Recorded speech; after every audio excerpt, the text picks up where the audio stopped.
How's it going, guys? Dwaine Pretorius here. Exciting video today. I'll be showing you and discussing with you how you can start your own business without having any money in the bank. It's something that everyone asks. Is it possible to start a business without money? And the short answer is yes. So this video is going to be divided into two parts. There will be one part where obviously I'll tell you a story, and a second part where I'll tell you a story. But there's going to be two videos that I'm going to release this week. I hope you guys find this interesting and enjoy it.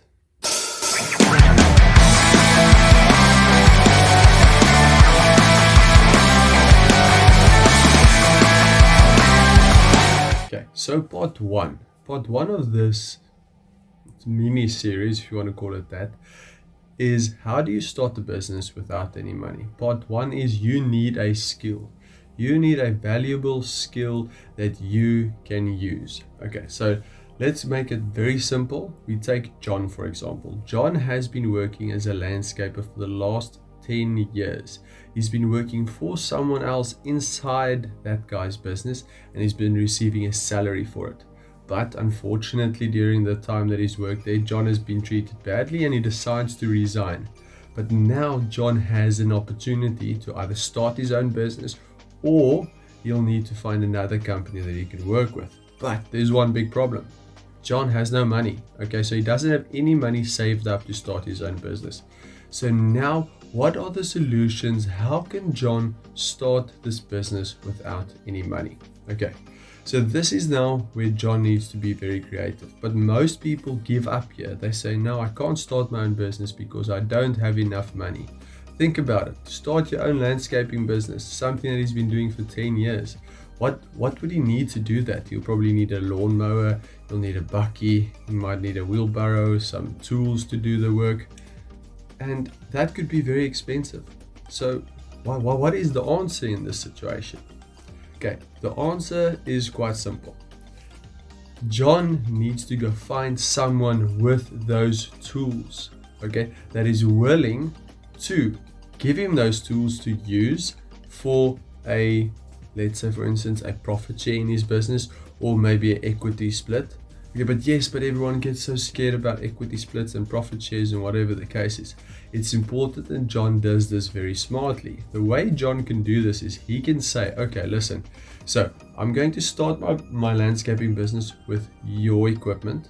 Okay, for the first 2 to 3 years, or until his turnover is at a certain point in time, he says, until that time, I will give you 20 to 30% of the profit.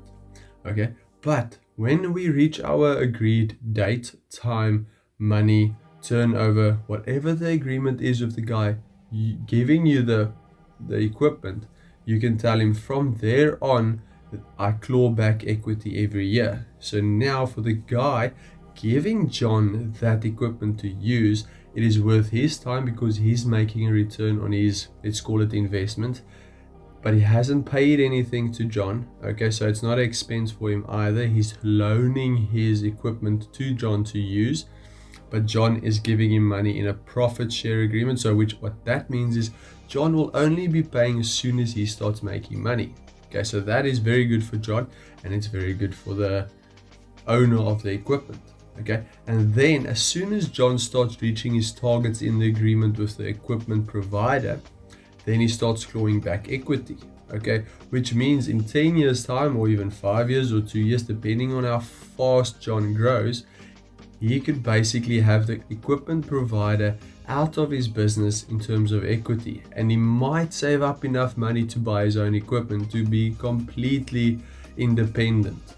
So guys, think about it. So what did we need here? We needed a skill. Okay, the skill is one of the most important things in part one. Okay, then we need to find someone that has the either equipment or the other skills that we need to start our business, and we need to go make an agreement with them that is mutually beneficial to both parties. And important, if you want to claw back that equity, make sure it's in an agreement that is watertight, that you can claw back your equity after a certain amount of time. I hope you guys have found this very interesting. I think it's a great way to start a business on your own. And keep your eyes out for part 2. Part 2 will probably be released in the next 2 days. Cheers, guys.